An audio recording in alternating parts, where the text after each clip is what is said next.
Namni jira eeyyeen banamee jira. Kuwait deemuun dura wantoonni isin beekuu qabdan hedduutu jira. Wantoonni isin beekuu qabdan Kuwait banamullee Kuwait biyya bareedaa, mallaqattis bareedaa, lafnis bareedaa.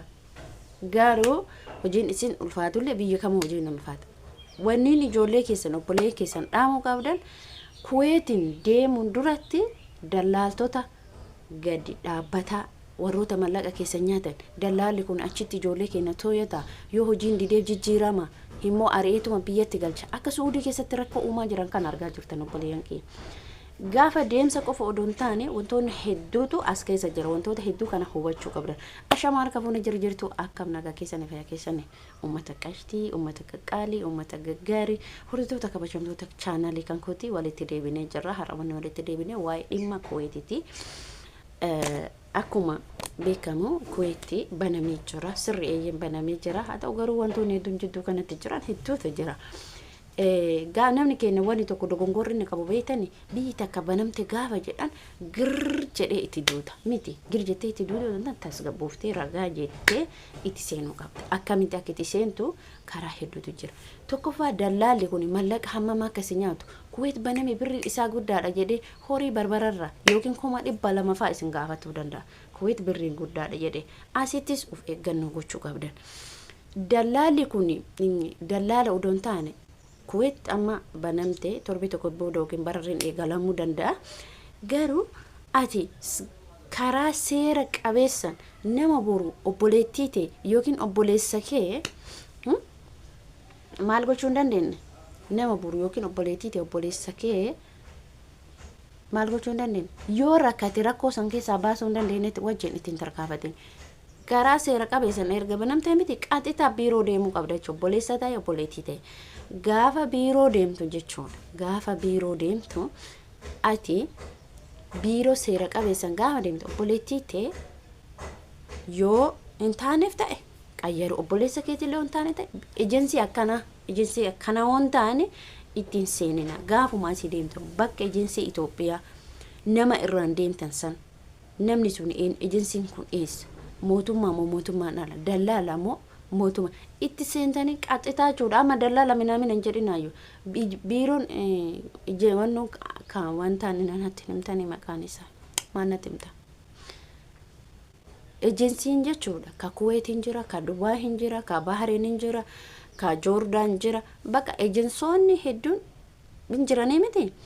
ejensii seeratti deemsisaa ijoollee keessan akka boru rakkoon tokkotti irra hin geenne duraan Bahreen jechuudha ani Bahreen illee taa'ee beeka dhugaan isin jedha Bahreen yeroo rakkattelee rakkoo nama gargaarti yeroo kenna sanii wannaan addaan na fakkaata amma beeku garuu amma waan isin beeku garuu nama dalagoo yoon taane biyyatti ari'ee galchu ijoollee teessan tikkeetti kutee fi galchu odoon taane nama achitti bootaa isee jijjiiru Suudii keessatti ilaala obboleeyyan keessa Suudii keessatti dalagoon itti ulfaatte taanan dalagoos ejensii ijoollee hedduutu galee iyyata jechuudha wanno warra Suudii keessa jiru ijoolleen taanan barbaadu dalagi barbaadu dhiisi jedha warri eessa warri Suudii keessa dalagu kanaaf wannin isin jechuu barbaadu dhagaa isinitti hima wannin isin dhaamu dhagaa isinitti hima ijoolleen keessa yoo deeman ejensii seeratiin ka dhiirallee ka dubartillee ejensii seeratiin haa deeman isinitti himee jira ejensiin seeraa boru isin fayyada rakkoo yoo sirra gahe rakkoo san bira dhaabbata yoo hojiin siin taane hojii san jijjiiratta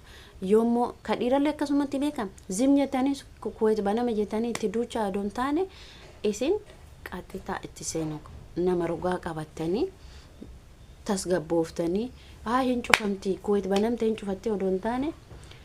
isin akkitti cufattu qabdi muddama odoon taane nama hubattanii si dallaala dhiiftanii ejensii seeraa qaxitaa ofii keessan kallattiidhaan bakka san dhaytanii ijoollee keessan dhuunfachuu dandeettan dallaalattiin kennitan amma dallaalattiin kennitan dallaalli amma nyaataa qofa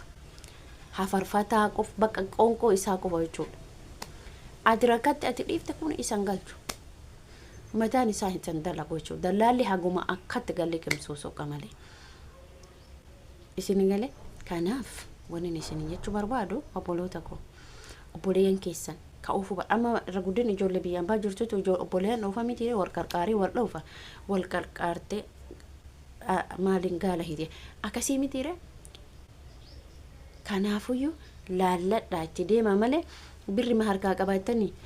amma yoo ta'es warra dalaaloo taasisan 50 40 kanuma nyaata miti garummoo sanii ol Kuwait irratti sanii ol isin nyaatan 100 isin gaafachuu danda'a 200 isin gaafachuu danda'a sababni isaanii maali biyya haaraa baname biyya birrii qabdu abbaa keessan haadha keessan irraa horii balbalaa isin xaraganii yoo achi seentan isin hin sirreessisiisin yoo achi geettanii himootuyyuu isin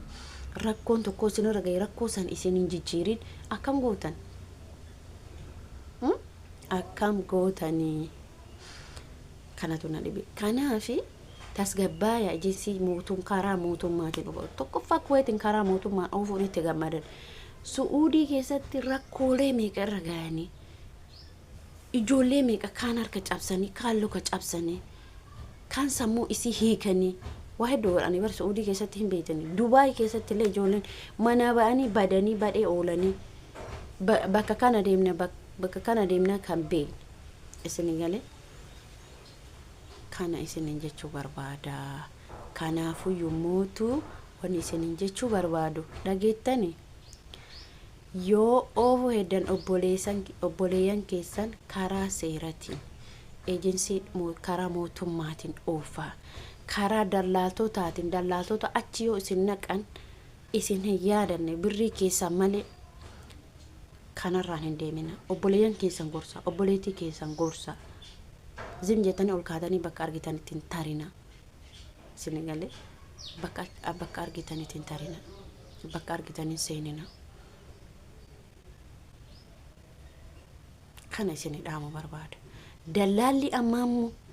dhugaa isin hin jedhe akkatti coraa isin irraa qumcisa ijoollee keenarra Suudii ji'a lama randa barsan ijoollee deebisuuf ji'a lama gaaf ji'a lama ijoollee xab jettee asitti buuta maaliif ree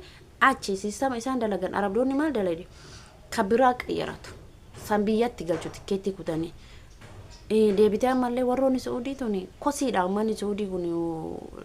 biyyi isaaniitiif namni achi keessa jiraatullee namni kenna jechuudha ejensiin achillee jechuudha barbaadu dalage barbaadu birrii tikeetti as kennutu kutee sii galcha ijoollee hedduu akkatti dararaa turan wallahi akkatti dararaan turani isin galee barbaadu galcha barbaadu immoo yaani jechuun baay'ee tokko bakka isaan ina namuma Suudii sanuu caalan ejensiin Suudii dalagu sun namuma Suudii sanuu caalan gizee tokko yaadadha jechuudha gizee tokko barakuma lama fi didamii barakuma lama didama na fakkaata didamii tokko na fakkaata yeroo akka malee ijoollee daa'imman illee maalillee gizee tokko jechuudha namitti ho'iiti ejensiin achiiti itti bilbileechuu fi kiyyaatti bilbile beekateen itti bilbile namitti tun namaa yaaddimoo namaa yaaddu jechuudha mannan jetti kaas keessattuu dhumee nuti waan goonu wallaalle usjedhi afaan kee qabii dalaga dhunan jetti Suudii jechuun umman namni Suudii achi keessa taa'ee dalagatu war ejensii achi jechuudha wallahi lazim jechuun ummanni Itoophiyaa ejensii achi nama arabaa biyya sanii namatti caala saba ofii kanatti hin qooxayuuf du'e jiraate dhimma isaati miti irran kaatu sini hagalu kana fa'a jarana akkanumaan biyyi takka banamte jettanii yoo laallatanii nama karaa seera qabu hin deemin ammallee miidhaan ilmaan keessan irra hin ga'a banamte jettaniituma itti fiiginaa isin jechuu barbaada kana fakkaataa viidiyoo kee asumarratti dhaabaama viidiyoo biraatti walitti deebinte